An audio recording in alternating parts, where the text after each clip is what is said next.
Assalamualaikum warahmatullahi wabarakatuh. Nama saya adalah Adrian Darel Widodo Putra. Hari ini saya akan menceritakan biografi Munir Said Tholib. Ia lahir di Malang, Jawa Timur, 8 Desember 1965. Meninggal di Jakarta di dalam pesawat jurusan ke Amsterdam pada 7 September 2004 berumur 38 tahun. Adalah seorang aktivis HAM Indonesia.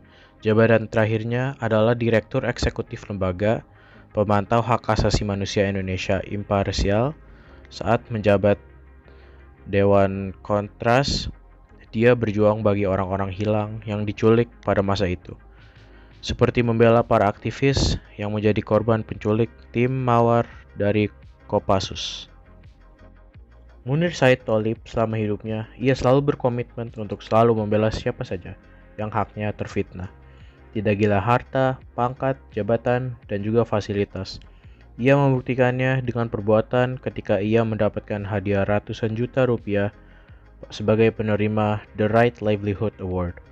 Ia tidak menikmati sendirinya, melainkan membagi dua dengan Kontras, dan sebagian lagi diserahkan kepada ibu tercintanya.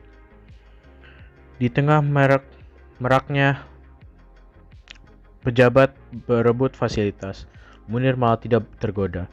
Ia tetap menggunakan sepeda motor sebagai teman kerjanya, seorang tokoh kelas dunia yang sangat bersahaja. Munir Said Tholib adalah anak keenam dari 7 saudara Said Tholib dan Jamila. Munir kuliah dan mendapat gelar sejana dari Fakultas Hukum Universitas Brawijaya. Dia menjadi Ketua Senat Mahasiswa Fakultas Hukum Universitas Brawijaya pada tahun 1988, Koordinator Wilayah 4 Asosiasi Mahasiswa Hukum Indonesia pada tahun 1989, anggota Forum Studi Mahasiswa untuk Mengembangkan Berpikir Universitas Brawijaya pada tahun 1998, Sekretaris Dewan Perwakilan Manusia Hukum Universitas Brawijaya pada tahun 1988, Sekretaris Al-Irsyad Cabang Malang pada tahun 1988, dan menjadi anggota Himpunan Mahasiswa Islam atau disingkat HMI. Munir mewujudkan seriusannya dalam bidang hukum dengan cara melakukan pembelaan terhadap sejumlah kasus, terutama pembelaannya terhadap kaum tertindas. Ia juga mendirikan dan membangun dengan berbagai organisasi, bahkan juga membantu pemerintah dalam tim investigasi dan tim penyusun rancangan undang-undang atau disingkat RUU.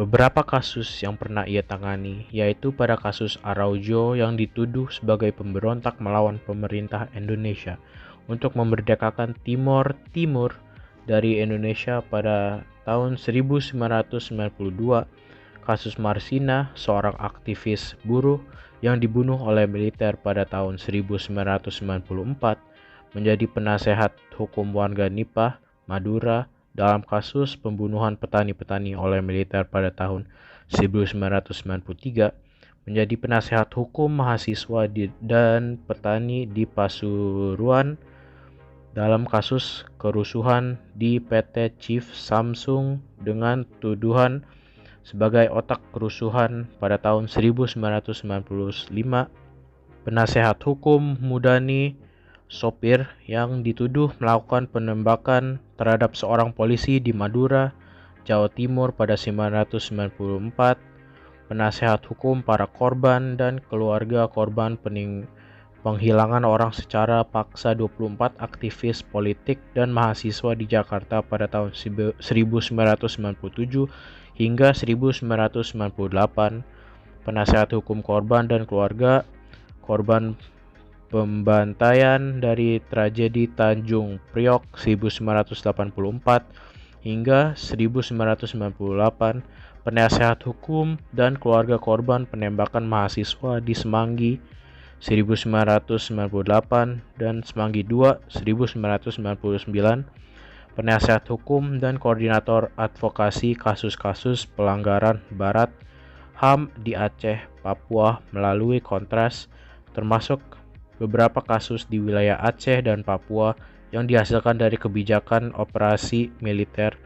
Murni juga aktif di beberapa kegiatan advokasi dalam bidang pembunuhan, pertanahan, lingkungan, gender, dan sejumlah kasus pelanggaran hak sipil dan politik pada tahun 2003. Munir bersikeras untuk ikut dengan sejumlah aktivis senior dan aktivis pro-demokrasi mendatangi DPR pasca penyerangan dan kekerasan yang terjadi di kantor Tempo, padahal ia masih diharuskan beristirahat oleh dokter. Pada tahun 2004, Munir juga bergabung dengan tim advokasi SMPN 56 digusur oleh Pemda. Selain itu, ia juga seorang yang aktif menulis di berbagai media cetak dan elektronik. Ia berkaitan dengan tema-tema HAM, hukum, reformasi militer, dan kepolisian, politik, dan perburuhan. Munir adalah sosok pemberani dan tangguh dalam meneriakkan kebenaran. Ia adalah seorang pengabdi yang teladan, jujur, dan konsisten. Berkat pengabdiannya, itulah ia mendapatkan pengakuan yang berupa penghargaan dari dalam negeri dan luar negeri. Di dalam negeri, ia dinobatkan sebagai Man of the Year 1998 versi majalah Umat. Penghargaan PIN emas sebagai lulusan Unibrow yang sukses sebagai salah seorang tokoh terkenal Indonesia pada abad yang tidak tertulis, majalah Forum Keadilan. Sementara di luar negeri, ia dinobatkan menjadi as Leader of the Millennium dari Asia Week pada tahun 2000. The Right Livelihood Award, Alternative Nobel Prize untuk promosi HAM dan kontrol sipil atas militer Stockholm pada Desember 2000, dan an honorable mention of the 2000 UNESCO Madenjit Sign Prize atas usaha-usahanya dalam mempromosikan toleransi dan anti kekerasan Paris November 2000. Dari yang kita bisa dengar tadi, Munir Said Tholib merupakan seorang yang sukses. Tapi dari kesuksesan itu, pasti ada beberapa orang yang tidak suka. Sekarang saya akan menceritakan kematian Munir Said Tholib. Kronologis pembunuhan Munir. 3 jam setelah pesawat GA974 lepas landas dari Singapura, awak kabin melaporkan kepada pilot Pantun Matodang bahwa seorang penumpang bernama Munir yang duduk di kursi nomor 40G menderita sakit. Munir bolak-balik ke toilet. Pilot meminta awak kabin untuk terus memonitorkan kondisi Munir. Munir pun dipindahkan duduk sebelah orang penumpang yang kebetulan berprofesi dokter, yang juga berusaha menolongnya pada saat itu. Penerbangan menuju Amsterdam menempuh waktu 12 jam. Namun 2 jam sebelum mendarat, 7 September 2004, pukul 8:10 waktu Amsterdam, di Bandara Schiphol Amsterdam, saat diperiksa, Munir telah meninggalkan dunia.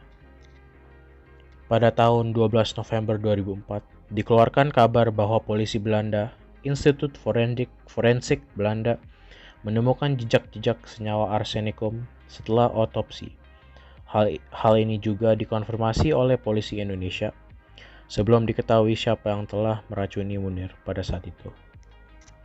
Jenazahnya dimakamkan di Taman Makam Umum Kota Batu. Ia meninggalkan seorang istri bernama Suciwati dan 2 orang anak, yaitu Sultan Alif, Alende, dan Diwa. Sejak tahun 2005, tanggal kematian Munir 7 September oleh para aktivis HAM dicanangkan sebagai Hari Pembela HAM Indonesia.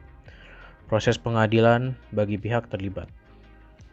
Pada 20 Desember 2005, Polikarpus Budihari Priyanto dijatuhi vonis 14 tahun. Hukumnya penjara atas pembunuhan terhadap Munir. Hakim penyataan bahwa Polikarpus seorang pilot Garuda yang sedang cuti menaruh arsenik dalam makanannya karena dia ingin mendiamkan pengkritik pemerintah tersebut. Hakim Cicut Sutiarso menyatakan bahwa sebelum pembunuhan Polikarpus menerima beberapa panggilan telepon dari sebuah telepon yang terdaftar oleh agen intelijen senior, tetapi tidak menjelaskan lebih lanjut. Selain itu, Presiden SBY juga membentuk tim investigasi independen. Setelah hasil penyelidikan tim tersebut tidak pernah diterbitkan ke publik. Pada tahun 19 Juni 2008, Maijen Purn Mujdi Purwopranjano ditangkap dengan dugaan kuat bahwa dia adalah otak pembunuh Munir. Beragam bukti kuat dan kesaksian mengarah padanya. Namun pada 31 Desember 2008, Mujdi divonis bebas. Vonis ini sangat kontroversial dan kasus ini ditinjau ulang. Serta 3 hakim yang memvonisnya bebas kini telah diperiksa. Itulah cerita biografi Munir Said Tholib. Semoga biografi ini bermanfaat. Jika ada kesalahan, saya berminta maaf. Sekian dari saya. Assalamualaikum warahmatullahi wabarakatuh.